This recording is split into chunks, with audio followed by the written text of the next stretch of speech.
warahmatullahi wabarakatuh. Saya Titi Setiawati dari kelas IAT 4B. Kali ini saya akan membahas tentang penyusunan Al-Quran dan autentisitas mushaf pra Utsmani. Video ini dibuat untuk memenuhi tugas individu yang diampu oleh Bapak Muhammad Yahya M.Hum. Yang dapat kita ketahui bahwasanya wahyu yang diterima oleh Nabi Muhammad pada faktanya dipelihara dari kemusnahan dengan dua cara utama. Yang pertama yaitu menyimpan ke dalam dada manusia atau menghafalnya, dan yang kedua merekam secara tertulis di atas berbagai jenis bahan untuk menulis. Jadi ketika para sarjana muslim berbicara tentang jama'ul Quran pada masa Nabi, maka yang dimaksudkan dengan ungkapan ini pada dasarnya adalah pengumpulan wahyu-wahyu yang diterima Nabi melalui kedua cara tersebut, baik sebagian ataupun seluruhnya. Pada mulanya, bagian-bagian Al-Quran yang diwahyukan kepada Nabi Muhammad dipelihara dalam ingatan Nabi dan para sahabatnya.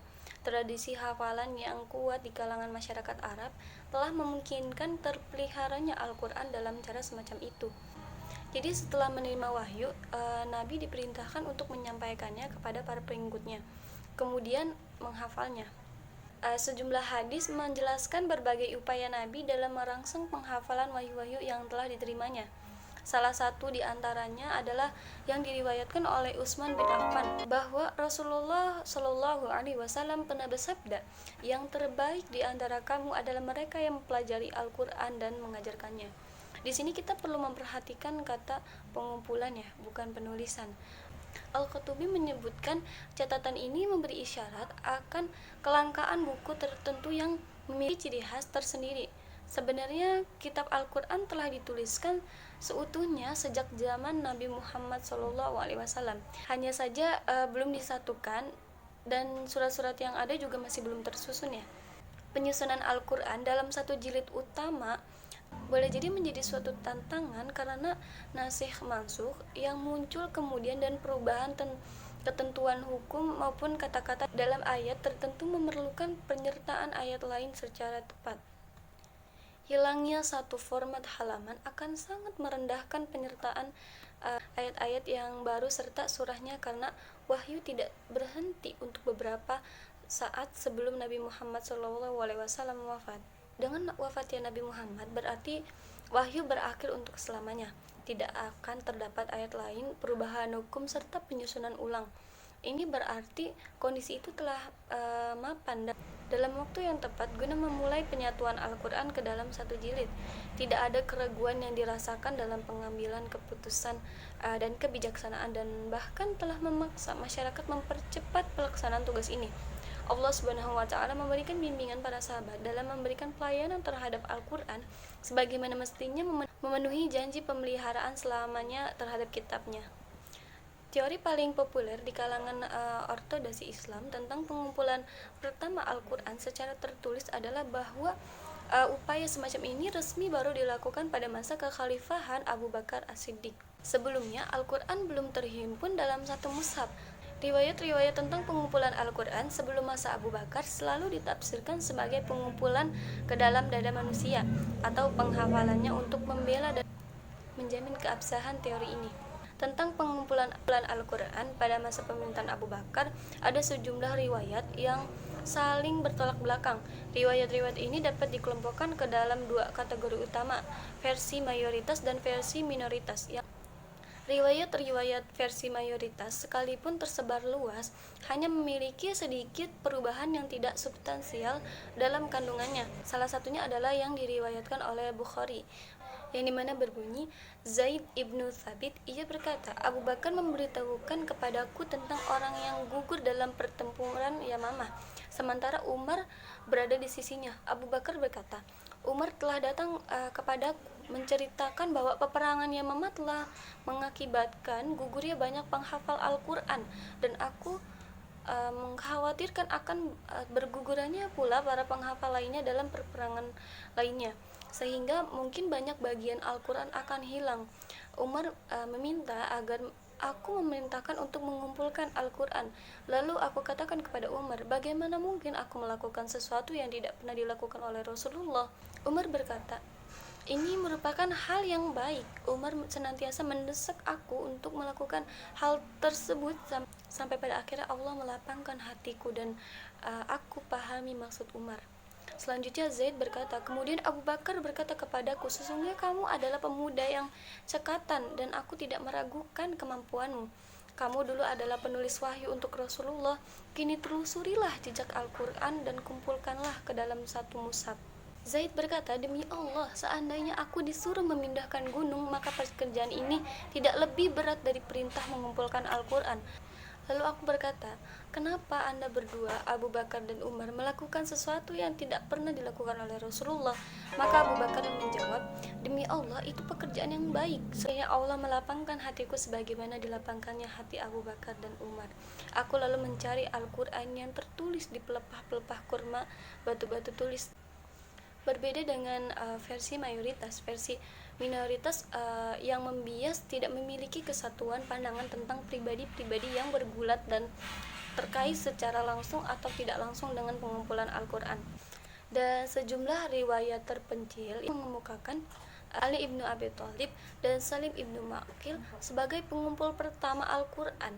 Di samping lapor-laporan tentang eksistensi sejumlah mushaf Al-Quran yang dikumpulkan sahabat Nabi dan yang lainnya, demikian pula dalam versi mayoritas Umar dikenal sebagai penggagas intelektual pengumpulan pertama Al-Quran, sedangkan Abu Bakar merupakan orang yang memerintahkan pengumpulan Al-Quran. Sementara dalam versi minoritas terdapat riwayat Al-Zuhri yang mengungkapkan bahwa ketika banyak kaum muslimin yang terbunuh dalam pertempuran Yamamah, Abu Bakarlah yang justru mencemaskan akan musnahnya sejumlah besar Quran. Riwayat versi minoritas lainnya bahkan memangkas peran khalifah pertama dan meletakkan keseluruhan upaya pengumpulan Al-Quran di atas pundak khalifah kedua.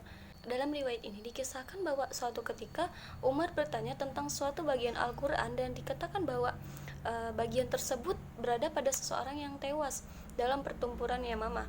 Ia mengekspresikan rasa kehilangan dengan mengucapkan innalillahi wa inna ilaihi raji'un, lalu memerintahkan untuk mengumpulkan Al-Quran.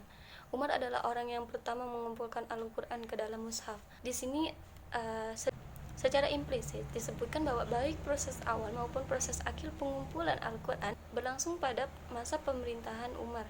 Riwayat lainnya pun mengungkapkan bahwa pengumpulan itu tidak terselesaikan dengan terbunuhnya Khalifah Umar. Umar bin Khattab memutuskan mengumpulkan Al-Quran. Ia berdiri di tengah-tengah manusia dan berkata, barang siapa yang menerima bagian Al-Quran apapun langsung dari Rasulullah, bawalah kepada kami. Mereka telah menuliskan yang mereka dengar dari Rasulullah di atas lembar-lembaran pelepah-pelepah kurma. Tapi ketika Umar terbunuh di tengah-tengah melakukan pengumpulan Al-Quran, Utsman bin Affan pun bangkit melanjutkan dan berkata, barang siapa yang memiliki sesuatu yang dari kitab Allah, bawalah kepada kami. Riwayat tersebut mengungkapkan penggagasan pengumpulan Al-Quran dan tidak terselesainya proses tersebut dilakukan oleh Umar. Juga mengemukakan kriteria penerimaan riwayat Al-Quran yang senada dengan versi mayoritas. Mungkin cukup segitu yang dapat saya berikan tentang pengumpulan Al-Quran pada masa Khalifah Umar maupun Abu Bakar ya. Yaitu yang selanjutnya tentang otentisitas mushaf-mushaf pra-Utsmani. Di kalangan sarjana muslim, masalah kesejatian bacaan dalam mushaf-mushaf pra-Utsmani didekati dan dinilai dari segi tingkat kepercayaan isnad. Cacat atau tidaknya isnad menentukan apakah suatu bacaan sebagai Qur'ani atau tidak. Secara garis besar, bacaan-bacaan Al-Quran diklarifikasi ke dalam dua kategori berdasarkan isnadnya. Pertama adalah bacaan yang ditransmisikan dalam cara yang meyakinkan dan selaras dengan kaidah kebahasaan serta tidak menyalahkan tradisi teks Utsmani. Yang masuk ke dalam kategori ini adalah bacaan mutawatir dan masyhur, qiraah 7 dan qiraah 10. Seluruhnya merupakan varian dalam tradisi teks Utsmani. Bacaan mutawatir dan masyhur merupakan bacaan sejati Al-Quran serta dibaca di luar atau di dalam sholat. Kedua adalah bacaan yang ditransmisikan secara tidak memadai atau menyalahi tradisi teks Utsmani atau bertentangan dengan kaidah kebahasaannya. Termasuk ke dalam kategori ini adalah qiraah ahad, syadz, maudhu dan lainnya yang tidak memenuhi kriteria. qiraah tersebut bukan bacaan sejati Al-Quran. Bacaan dalam mushaf-mushaf pra-Utsmani tidak mencapai derajat mutawatir dan masyhur, dan karena itu bukan merupakan bacaan Al-Quran yang otentik. Bacaan seperti ini menurut mayoritas ortodoksi Islam, kecuali mazhab Hanafi, juga tidak diperkenankan penggunaannya dalam salat. Bahkan sejumlah otoritas di kalangan ortodoksi Islam mempermasalahkan perannya dalam penyimpulan hukum. Pandangan umum dalam mazhab Syafi'i misalnya tidak membolehkan deviasi ketentuan hukum darinya. Sebagian ulama lain membolehkan berdasarkan analogi peran hadis yang terisolasi dalam kasus senada. Jalan pemikiran ini disetujui ulama Syafi'iyah yang lainnya. Ibnu Subki dalam Jama'al Jawami, ia mengungkapkan sebagian bukti tentang keabsahan mendasar suatu ketentuan hukum pada suatu varian qiraah adalah praktik pemotongan tangan kanan pencuri yang dipijakan pada bacaan Ibnu Mas'ud.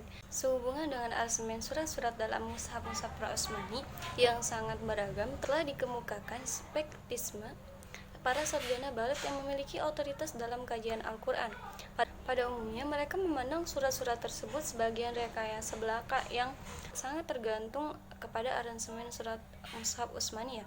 Penemuan manuskrip Al-Quran pra-Utsmani di San'a, Yaman telah meruntuhkan asumsi tersebut. Aransemen surat Al-Quran di dalam manuskrip itu yang sangat menyimpang dari susunan resmi mushaf Utsmani membenarkan hipotesis bahwa tidak terdapat keragaman susunan surat dalam mushaf pra-Utsmani ini ya. Tampaknya berbagai aransemen surat telah diadopsi dalam berbagai mushaf yang awalnya tidak hanya berbeda dari sekuensi resmi surat dalam mushaf Utsmani, tetapi juga berbeda dari susunan surat yang ada di dalam mushaf Ubay, Ibnu Mas'ud atau Ali ataupun Ibnu Abbas. Secara historis terbukti sebagian rekayasa belaka dapat dipastikan bahwa aransemen aktual surat di dalam mushaf-mushaf tersebut berbeda antara satu dengan yang lainnya. Mungkin itu saja yang dapat saya sampaikan. Kurang lebihnya mohon maaf. Semoga dapat bermanfaat. Tetap jaga kesehatan dan patuhi protokol kesehatan. Wallahu muwaffiq ila aqwamit thoriq. Wassalamualaikum warahmatullahi wabarakatuh.